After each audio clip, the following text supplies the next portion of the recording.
Okay, so well, I've always been a music fan. I've always been a musician, but my initial career was actually as an electrical engineer. And going through some phases of my life, I got to a point where I decided that I needed a change.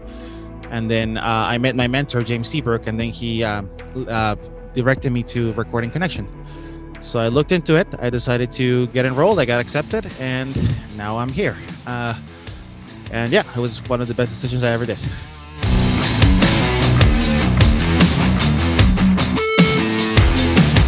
James and I started sharing the same facility. We started operating from there. So we both kind of have separate business, sharing the same facility, and because we were going after different clients, there was no overlap. So it was a perfect mix.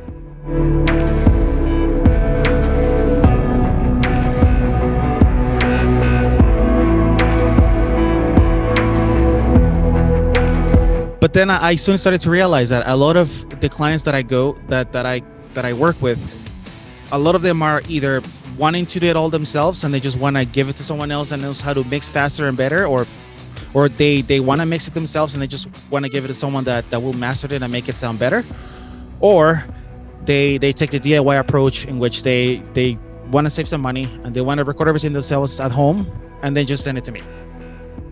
The other thing that I started to realize is, because this is a bit of a niche, I started to go after clients that were not in my geographical area. So it would be, say, someone records an album in the States or records an album in Europe, but then they send it to me for mixing or for mastering.